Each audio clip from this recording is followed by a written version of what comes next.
99 పేర్లు ఉన్నాయంట. దీన్ని ఏ రకంగా చెప్తారు? మీరేమో ఒకటే దేవుడు, ఆయనకు ఉన్న పేరు అల్లా అని అన్నారు. ఇది నిజంగా మాకు తెలుసుంటాయా? ఇప్పుడు అల్లా ఎవరి బాధ్యతలు ఇవి? 99 పేర్లు అని చెప్పినారు కదా, అల్లాకు 99 పేర్లు. ఏ పేరుతో పిలిచినా కానీ పలికేవాడు అల్లా. మీరు ఏ లాంగ్వేజ్లో కూడా అల్లా అని చెప్తే మీ మీద కరుణ చూపించేవాడు అల్లా. ఎందుకంటే విశ్వ సృష్టికర్త. ఇప్పుడు పిచ్చోడు ఏమంటాడంటే నేను శివుడు అని పిలుస్తాను. అక్కడికి నా మాట వినండి సార్. స్టార్టింగ్లో మీరు వచ్చినప్పుడు సమీ గారు మీరు బాగుండారా, మీ ఆరోగ్యం బాగుందా, మీ మీ బాడీ మొత్తం బాగుందా అని చెప్పినారు. నేనేం చెప్పానంటే ఖచ్చితంగా నేను బాగున్నాను సార్, ఆ అల్లా చల్లని ఆశీస్సులు, ముక్కోటి దేవుళ్ళ ఆశీస్సులు, యేసు ప్రభు యొక్క ఆశీస్సులు ఉన్నాయని చెప్పినాను. మీ ముక్కోటి దేవతలు అని చెప్పలేదు. ఎందుకంటే నేను అనుసరిస్తున్న ఇస్లాం ధర్మం ప్రకారము ప్రపంచంలో ఉన్న ప్రతి ఒక్కరు కూడా ఆదం హవా మొదటి జంట యొక్క సంతానం. మా అనేది ఈ శరీరాలకు వచ్చింది, కానీ ఆత్మలకు అన్నిటికీ కమాండింగ్ చేసే పరమాత్ముడు ఒక్కడే. ఆ పరమాత్ముడు అల్లా అని మేము విశ్వసిస్తాం, మీరు మీకు నచ్చిన వాళ్ళని మీరు విశ్వసిస్తారు. ఇది డిసైడ్ అయ్యేది ప్రళయం వచ్చిన రోజు. ఎవరు రైట్ ఎవరు రాంగ్ అనేది ప్రళయం వచ్చిన రోజు ఇదవుద్ది. రెండోది ఏంటంటే ఖురాన్ గ్రంథం అనేది దానికి ఆథర్ ఎవరు లేరు. ఖురాన్ గ్రంథానికి దానికి author there is no author. దాని ఆథర్ ఎవరంటే అల్లా సుబ్హానహు వ తఆలా. అతను జిబ్రయిల్ అమీన్ ద్వారా వహీ పంపిస్తుంటే మొహమ్మద్ ప్రవక్త గారు చెప్తే వేరే వాళ్ళు రాస్తుండారనమాట. ఆ విధంగా ఆస్మానీ కితాబా అంటే ఆకాశం నుంచి వచ్చిన బుక్లు 4: జబూర్, తౌరాత్, ఇంజిల్, ఖురాన్. సరేనా? చివరి గ్రంథంలాగా, చివరి దైవ గ్రంథంలాగా ఖురాన్ని అల్లా పంపించాడని మా విశ్వాసం. నా విశ్వాసాన్ని మీరు విశ్వసించమని నేను చెప్పడం లేదు. నేను చెప్పే మాటల్లో కానీ వాస్తవం ఉంటే, నేను చెప్పే మాటల్లో కానీ మీకు నిజాయితీ కనబడితే అవునయ్యా దాన్ని నమ్మొచ్చు, నేను విశ్వసిస్తానని చెప్పి మీరు విశ్వసిస్తారు. నేను బలవంతంగా తీసుకొని పోయేసి వడుగులు చేసుకోబాకు, నువ్వు ముస్లిం అయిపోతే నీకు 3 పెళ్ళిళ్ళు చేసుకోవడానికి అవకాశం ఉంటుంది. నువ్వు మొన్న ఎవరో ఒక సినిమా హీరోయిన్ ఆమె భర్త దగ్గర నుంచి డైవర్స్ తీసుకోవడానికి ఇంకొక పెళ్లి చేసుకోవడానికో ఇస్లాం ధర్మంలో వచ్చి పెళ్ళి అయిపోయిన తర్వాత మళ్ళీ తన ధర్మంలో వెళ్ళిపోయింది. ఆ విధంగా ఏదైనా ఎవరైనా చేసుకోవడానికి మనకు ఎలాగ అనుకూలంగా కావాలంటే అలాగ అనుకూలంగా రాసి ఇచ్చేయమని చెప్పి రాయించుకుంటే దాన్ని మనం ఏం చేయలేము. కానీ ఏదైతే వాస్తవం ఉందో ఆ వాస్తవాన్ని మనం నమ్మాల్సిందే యాజ్ ఎ ముస్లింగా. అయితే అల్లాకు 99 పేర్లు ఉన్నాయి. అల్లాహ్ను ఏమంటే యా రహీమ్, యా కరీం, యా సత్తార్, యా గఫార్, యా రబ్బుల్ ఆలమీన్, తూ కరం కర్, తూ రహం కర్ అని చెప్పి చెప్పుకుంటుంటారు. సరేనా? ఏ పేరుతో పిలిచినా కానీ పిలిచేవాడు అల్లా. కాబట్టి అల్లా పేర్ల గురించి ఇక్కడ డిస్కషన్ అయితే ఏం లేదు. ఇంకపోతే దేవుళ్ళ గురించి మీరు మాట్లాడుతున్నారు. ఖచ్చితంగా మీ హిందూ మైథాలజీ ప్రకారము దేవుడు అంటే మీరు ఏ కష్టంలో ఉన్నా, మీకు ఏ ఆపద వచ్చినా, మీకు ఏ నష్టం జరుగుతున్నా తను ఆ ఆపదలో నుంచి, ఆ కష్టంలో నుంచి, ఆ నష్టంలో నుంచి మిమ్మల్ని రక్షించేవాడినే మీరు దేవుడు అనుకుంటారు. అంతేనా? మమ్మల్ని సృష్టించిన వాడు దేవుడు అనుకుంటారు. సృష్టించిన వాడే కదా రక్షించేది. కష్టంలో నష్టంలో మీరు అనారోగ్యంగా ఉన్నా ఏదైనా కానీ ఎవరైతే మీకు సృష్టించినాడో, ఎవరైతే వాటిలో నుంచి మీకు రక్షిస్తాడో, ఎవరైతే నరక అగ్నిలో నుంచి మీకు స్వర్గానికి తీసుకొని వెళ్తాడో, స్వర్గం అనే పదం మీద మీకు నమ్మకం ఉంటే మీకు అక్కడికి తీసుకొని వెళ్తారు, వాడిని మీరు దేవుడు అనుకుంటారు. రైట్. వినండి సార్, నా విశ్వాసం, నా నమ్మకం ఏంటంటే వీటన్నిటిలో నుంచి నన్ను కాపాడేవాడు అల్లా సుబ్హానహు వ తఆలా. అల్లా సుబ్హానహు వ తఆలా ఈ సృష్టించిన తర్వాత మొదటి ప్రవక్తలాగా, మొదటి జంటలాగా ఆదం హవాని పంపించినారు. వాళ్ళకిద్దరికి పుట్టిన సంతతి మేమందరం కాబట్టి మా అని నేను చెప్పటం లేదు. సిరాజ్ గారు ఆపాదించినటువంటి ఏ 6 ప్రశ్నలకైనా సరే చెప్పండి సార్, ఖచ్చితంగా ఆయననే సమాధానం ఇచ్చుకోవాలి. ఇది ఇంతటితో ఆగుతుందని అయితే నేను ఎట్టి పరిస్థితులు అనుకోవట్లేదు. కారణం ఏంటంటే జరిగి 15 రోజులే అయింది. చేరాల్సిన చోటికి అది చేరుతూనే ఉంది. ఖచ్చితంగా ఇప్పుడు కూడా మీరు గంట పాటు మాట్లాడారు. వీటన్నిటి గురించి చూసిన వాళ్ళు ఏ రకంగా మిమ్మల్ని నన్ను ఏ రకంగా ఆపాదిస్తారో, ఈరోజు సమీ వచ్చాడు, రేపు ఇర్ఫాన్ పఠాన్ వస్తాడు, ఎల్లుండి యూసుఫ్ పఠాన్ వస్తాడు, ఇంకోళ్ళు వస్తారు కావచ్చు. నా దృష్టికి నాకు తెలియదు. ప్రశ్నించడం వరకు నా వరకు ఉంది. ఇది నా సొంతం కాదు. సపోజ్ గడిచినటువంటి 100 రోజుల పాలన చంద్రబాబు నాయుడుది ఎలా ఉంది అని నేను అడిగితే చంద్రబాబు నాయుడు వచ్చి నన్ను కొట్టాలా? కాదు కదా. అవును. గడిచిపోయినటువంటి వైఎస్ జగన్మోహన్ రెడ్డి గారి పాలన ఏ రకంగా ఉంది అని అడగడానికి ఖచ్చితమైన ఆథెంటిక్ డ్యూటీస్, ఇప్పుడు ఎవరి డ్యూటీస్ వాళ్ళకు ఉన్నాయి. ఒక మసీదుకి పోతే, ఒక దర్గాకి పోతే అక్కడున్న పెద్ద అయినా ఏ పని చేయాలో అదే పని చేయాలి. సో మాకు అట్లాంటి డ్యూటీస్ అని అనుకోండి. ఇప్పుడు కొన్ని డ్యూటీస్ మీ మీద కూడా ఉన్నాయి. చెప్పండి సార్. చాలా ఓపెన్గా నేను అడుగుతాను, మీకు తెలిసింది మీరు ఖచ్చితంగా చెప్పండి. సిరాజ్ గారికి సంబంధించిన వాటికి సిరాజ్ భాయ్ ఆపాదించిన విషయాలన్నీ కాసేపట్టు నేనైతే మీరు చెప్పేశారనే భావిస్తూ ఉన్నా. సార్ ఒకటి సార్, సిరాజ్ ఇస్లాం ధర్మంలో వచ్చాడు. అతని ఇస్లాం ధర్మంలో లేకపోయినా కానీ అతని ఇస్లాం ధర్మంలో లేకపోయినా కానీ ఇస్లాం ధర్మంలో వచ్చి ఉన్నాడు. నేను ముస్లిం అంటున్నాడు.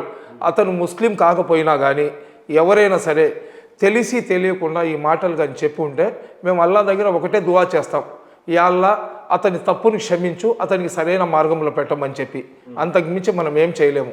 కానీ మా మనసుకు బాధ ఏంటంటే, ఏదైతే నేను ధార్మిక పండితుడిని, నాకు ధర్మాలన్నీ వడబోసేసి ఉన్నానని చెప్పుకునే వ్యక్తి అతను ఇంత అజ్ఞానిలాగా అతను మాట్లాడిన దానివల్ల మీ ఛానల్లో కొన్ని కోట్ల మంది దాన్ని వీక్షించినారు. కాబట్టి రెండోది ఏంటంటే ముక్కలుగా వస్తుంది. అది చూసిన ప్రతి ఒక్కరు ఏంటంటే, నేను కూడా నిజంగా హైదరాబాద్కి నేను రావాలా, మీ ఇంటర్వ్యూలో కూర్చొని నేనేదో ఇంటర్వ్యూ చేయాలని ఏం లేదు. నేను కూడా సయ్యద్ సమీ హుసేన్ అఫీషియల్ అని ఒక ఛానల్ పెట్టుకుని ఉన్నాను. నా వీడియోలు నేను పెట్టుకుంటా, నాకు ఫాలో అయ్యేవాళ్ళు నా వీడియోలు చూసుకుంటారు. కానీ నాకన్నా 1,00,000 రెట్లు మీ వీడియో పబ్లిక్లో వెళ్ళిపోయింది. కాబట్టి నా హిందూ సోదరులు అదేవిధంగా ఇస్లాం గురించి పూర్తి అవగాహన లేని నా ముస్లిం సోదరులు, లేదు వేరే ఎవరైనా కానీ ఇస్లాం ధర్మం గురించి అపోహలు పడకూడదని ఒక ఆలోచనతో ప్రవక్త అనేవాడు మనకు ఇక్కడ కూడా అక్కడ కూడా రక్షించేవాడు మా ప్రవక్త. కాబట్టి ప్రవక్త యొక్క గొప్పతనం ప్రజలకి తెలియజేయాలనే ఉద్దేశంతో మీ మాధ్యమం ద్వారా ప్రజలకు వెళ్ళాలని ఇక్కడికి వచ్చినాం. కానీ మహేందర్ గారి మీద మేమేదో జోర్ జబర్దస్తి చేయడానికో గుండాగిరి చేయడానికో రాలేదు. కానీ మిమ్మల్ని చూడగానే నాకేమనిపించిందంటే, అరే ఒక మంచి వ్యక్తి సిరాజ్ మీద ఇతని కేకలేస్తూ ఎగిరెగిరి దూకేస్తున్నాడే, సిరాజ్ని మాట్లాడే అవకాశం ఇవ్వకుండా ప్రశ్నలు వేశాడని చెప్పి సిరాజ్ ఇంటర్వ్యూలో చెప్పినాడు కదా, ఏందనేది ఆ కోపం ఉండింది. కానీ ఇప్పుడు మీరు నాతో ఇంటర్వ్యూ చేసిన తర్వాత ఆ వీడియోస్ ఏదైతే మీరు ఆ వీడియో చాలాసార్లు మేము చూసినాం. కానీ ఆ కోపంతో చూసినాం కాబట్టి అక్కడ మనకు అనిపించలేదు. కానీ ఇక్కడ ప్రశాంతమైన వాతావరణంలో మేము చూసినాం కాబట్టి అతనికి క్వశ్చన్ వేసిన తర్వాత 3-4 సార్లు మీరు అతనికి అవకాశం ఇచ్చినారు. నేను చెప్తున్నాను, నిన్ను అడుగుతున్నాను, నువ్వు కరెక్టా కాదా అని చెప్పి. అలాంటప్పుడు కౌన్ బనేగా కరోడ్పతిలో అమితాబ్ బచ్చన్ చెప్తాడు, లాక్ కరుంగా అని చెప్పి. ఆ విధంగా లాక్ చేసేయమంటారని మీరు అడిగి అతనికి అవకాశాలు ఇచ్చినారు. కాబట్టి ఇక్కడ ఏంటంటే, క్వశ్చన్ అడిగిన మహేందర్ది తప్పు కాదు, సమాధానం చెప్పడం చేత కానప్పుడు నాకన్నా పెద్దోళ్ళు ఉండారయా, ధార్మికంగా నాకున్న జ్ఞానం ఇంతే, బాగా తెలిసిన వాళ్ళ దగ్గర మనం తెలుసుకుందామని చెప్పి అతను చెప్పేసి ఉంటే బాగుండేది. అది అతను ఏ ఉద్దేశంతో చెప్పినాడో, అతను మంచి ఉద్దేశంతో చెప్పినాడా, చెడు ఉద్దేశంతో చెప్పినాడా, లేదా అతన్ని ఇక్కడ కూర్చున్నప్పుడు ఆ శైతాన్ ఏంటంటే అతనికి తప్పుదోవ పట్టించినాడా అనేది కానీ అది అల్లాహు ఆలం, అది అల్లా మీద వదిలేద్దాము. తప్పకుండా మీరు అల్లా దొంగ వాళ్ళని వాళ్ళ పడదలు తీసేస్తారు, వేషం వేసి నటించే వాళ్ళని అన్నారు. అవునండి, తీసేసిన సైతాన్ పక్కదోవ పట్టించింది అని అన్నారు. అదే సైతాన్ ఆయన పక్షాన దేవుడు నిలబడ్డా, సైతాన్ నిలబడ్డా? ఇప్పుడు అతని చేత సైతాన్ ఈ మాటలు చెప్పించి ఉండొచ్చు. అల్లా మా చేత చేసిన తప్పుకు సిరాజ్ క్షమాపణ కోరుకోమని చెప్పి మా చేత చెప్పించి ఉండొచ్చు. అలాగనుకుంటున్నాను. అతను తెలిసి తెలియకో, ఇప్పుడు వీడియోస్ అనేది రికార్డెడ్ ఎవిడెన్స్, అది దాంట్లో మీరు కట్ చేసి మార్ఫింగ్ చేస్తే నిమిషంలో తెలిసిపోద్ది. రెండోది ఏంటంటే, మహేందర్ అనేది ఏదైతే సిగ్నేచర్ స్టూడియో మహేందర్ అనేది అదేదో మా టీవీలో పాత రోజుల్లో 12 గంటల తర్వాత మంచాలు కదిలినట్టు, తూనిగా పోయి పువ్వు మీద కూర్చున్నట్లు అట్లాంటివి పెట్టుకొని బూతు బొమ్మలు ఇచ్చేసుకొని ఏదో నెలకు ఒక 10,000 15,000 మానిటైజేషన్ డబ్బులు వస్తే సరిపోద్దని చేసుకొని ఛానల్ ఏం కాదు. మహేందర్ దీంట్లో సంపాదించుకొని కోట్ల ఆస్తి తీసుకొని భుజం మీద పెట్టుకొని పోవాలనే మనస్తత్వం ఉన్న వ్యక్తి అనేది కూడా నాకు కాదు. మీతో నాకు తక్కువ పరిచయాలు అయినా కానీ మీరు దుబాయ్కి వచ్చినప్పుడు దుబాయ్లో మీకున్న అరబ్బులతోనే మీకు టచెస్ ఉన్నాయి. నా కొడుకు ఏంటంటే మీతో చాలా క్లోజ్ అసోసియేట్గా ఉంటాడు కాబట్టి వాడు మీ గురించి చెప్పినవి కొన్ని నా మైండ్లో ఉన్నాయి. కాబట్టే మేము మిమ్మల్ని అడుగుతున్నాం, సరేనా? మీరు ఈ ఛానల్ ద్వారా మీరేం సంపాదించుకోవాల్సిన అవసరం లేదు. ఇంకొకటి నాకు తెలిసింది ఏంటంటే, ఈ ఛానల్లో ఏదైతే మీ ఇక్కడ ఇన్ఫ్రాస్ట్రక్చరు ఇక్కడ ఉన్న మీ స్టాఫ్ ఉందో, ప్రతి నెల 30 లక్షల రూపాయలు మీ చేతి డబ్బులు వేసి ఈ ఛానల్ని మీరు ప్రిస్టేజ్ కోసం కాపాడుకుంటూ వస్తూ సమాజానికి ఒక సన్మార్గంలో పెట్టాలా, కులమత రహిత సమాజాన్ని ఏర్పాటు చేయాలా, ఒక మనిషిని మనిషిగా ప్రేమించే విధంగా మనం సంస్కరణ తీసుకొని రావాలని మీరు ప్రయత్నం చేస్తున్నారన్న వాస్తవం కూడా నాకు తెలుసు. కానీ మీ ఛానల్ ద్వారా ఏదైతే ఆ ఇంటర్వ్యూ కొన్ని లక్షల కోట్ల మంది చూసినారు కాబట్టి వాళ్ళందరూ కూడా మీ ఛానల్లోనే దానికి సరి చేసింది లేదా వాస్తవం అనేది వచ్చిందనుకోండి, వాళ్ళు అర్థం చేసుకుంటారని మేము ఇక్కడికి వచ్చినాం. కానీ ఛానల్ మీదకి వచ్చి మహేందర్ని అడిగే బదులు సమీభాయ్ ఖచ్చితంగా సిరాజ్ గారిని అడుగుంటేనే బాగుంటుంది అనేది నా ఉద్దేశం. మీరేమంటారు? ఇప్పుడు మహేందర్ గారిని అడిగినాం, మహేందర్ గారు జరిగింది ఏందో మాకు క్లారిటీ ఇచ్చారు. మహేందర్ గారికి ఛానల్ ఉంది కాబట్టి సరిపోయింది. లేదు, సిరాజ్ గారికి కూడా ఛానల్ ఉంది. సిరాజ్ గారికి కూడా ఆయన ఛానల్ ఏదో ఉంది. ఆయన దాంట్లో ఏంటంటే వాళ్ళు రిహార్సల్స్ చేసుకొని ముందు ఒక స్క్రీన్ పెట్టుకొని ఆ చేత్తో వాళ్ళు ట్యాప్ చేసుకుంటూ అక్కడ చదువుతూ చెప్తుంటారు. కానీ మన వాళ్ళు ఏంటంటే ఒకటి, మహేందర్ గారు ఒక పండితుడిని తీసుకొని వచ్చి అతనికి పాండిత్యం మనం చెప్పాల్సిన అవసరం లేదు. ఒక యాద్ ఆఫీస్ని తీసుకుని వచ్చి ఖురాన్లో ఆయత్ మేము అతనికి చెప్పాల్సిన అవసరం లేదు.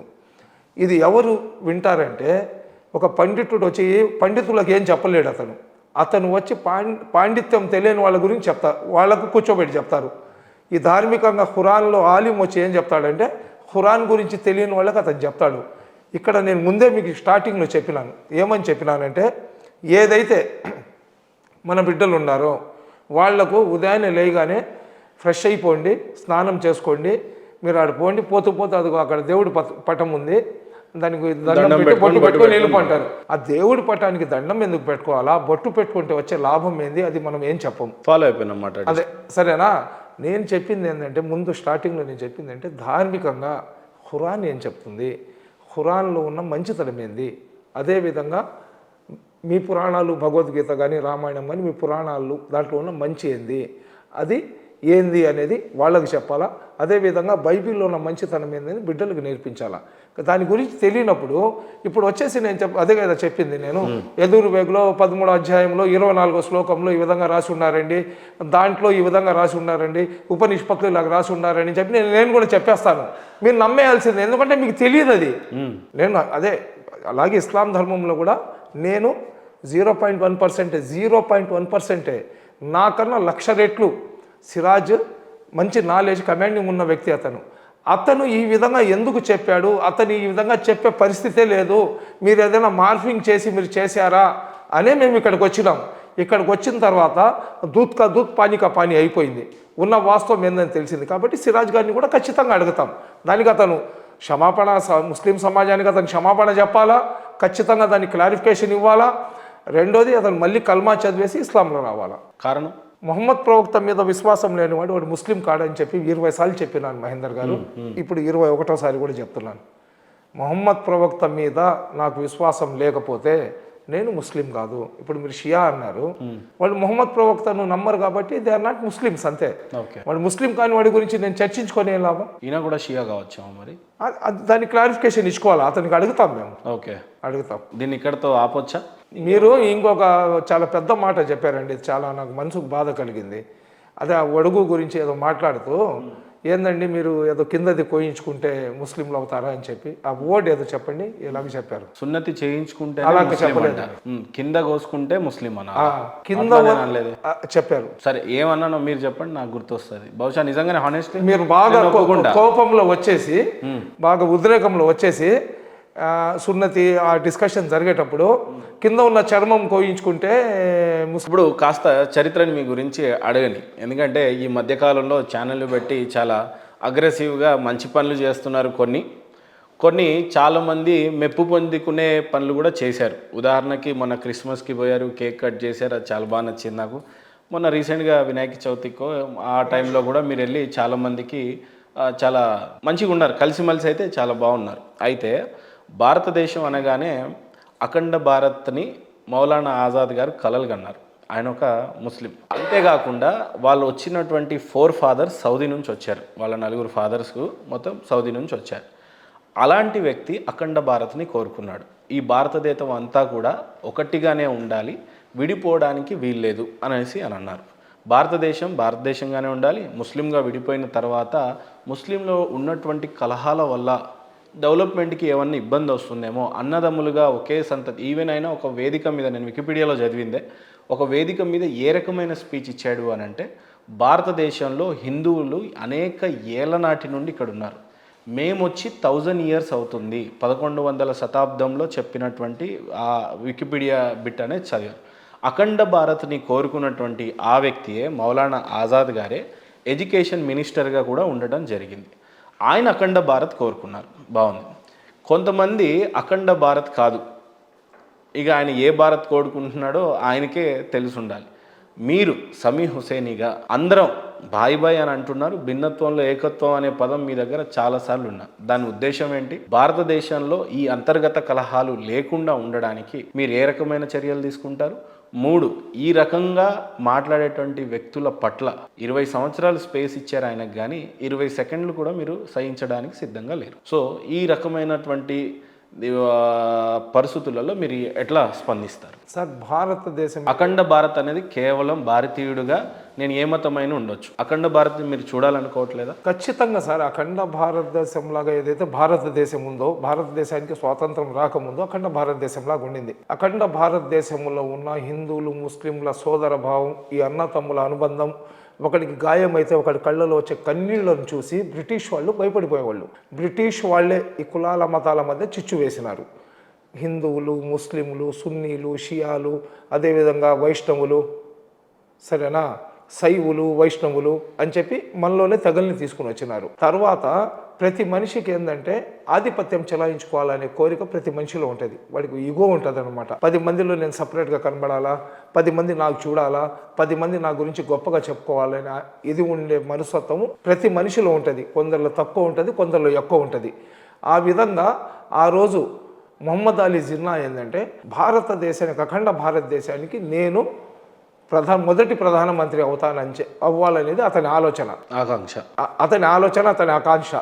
అదేవిధంగా నెహ్రూ గారు కూడా ఏంటంటే నేను కూడా ఈ అఖండ భారతదేశానికి, స్వతంత్ర భారతదేశానికి మొదటి ప్రధాని అవ్వాలనేది అతని ఆలోచన ఉన్నప్పుడు దానికి బ్రిటిషర్స్ కొద్దిగా ఆజ్యం పోసి, ఏదైతే కాశ్మీర్లో నిలబడి స్పీచ్ ఇస్తే కన్యాకుమారిలో ఉన్న ముస్లింలలో చలనం వచ్చేది పాత రోజుల్లో.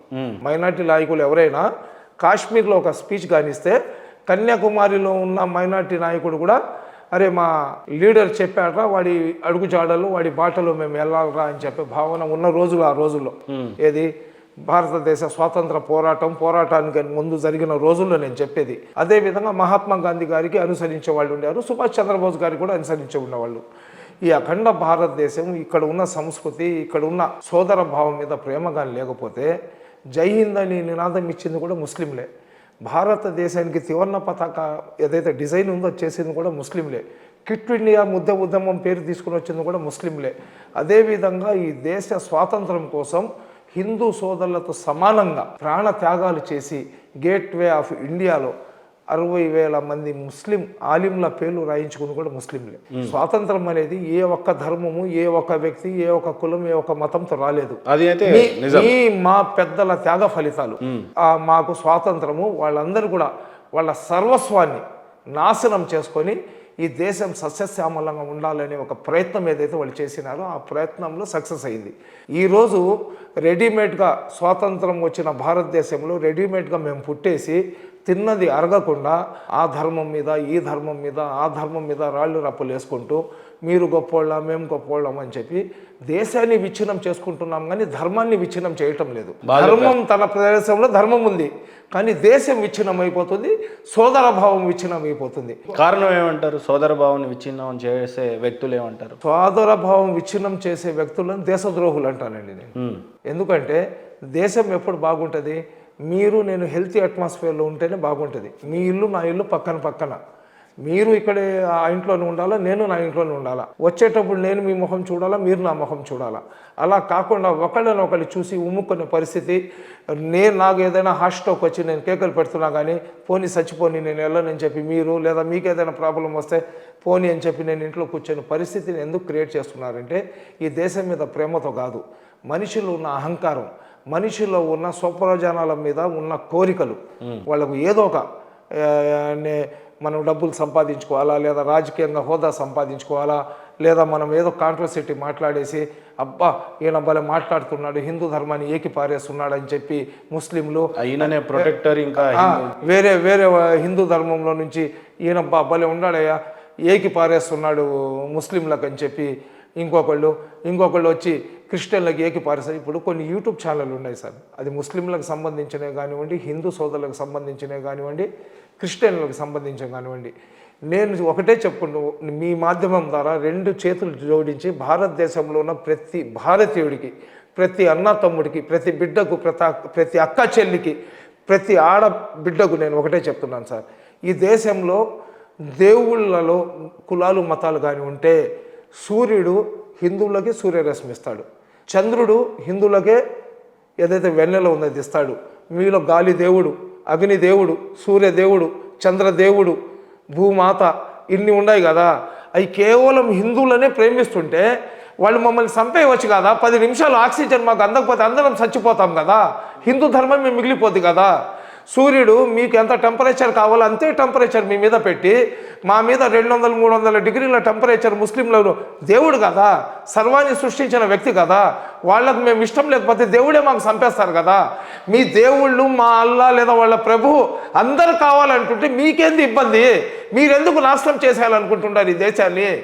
మళ్ళీ మా బిడ్డలు ఎవరో బ్రిటిష్ వాళ్ళ ఇంట్లో పోయేసి లెట్రిన్లు బాత్రూములు కడుక్కుంటూ మీ ఆడవాళ్ళు చిరిగిపోయిన బట్టలు వేసుకొని వాళ్ళ బిడ్డలకు లెట్రిన్లు కూర్చుంటే అది కడిగించుకుంటూ, ప్లేట్లు కడిగించుకుంటూ, వాళ్ళు బట్టలు ఇప్పి తరుముకుంటే కప్పుకొని పరిగెత్తే రోజులు మళ్ళీ కళ్ళతో చూడాలని ఉండారా?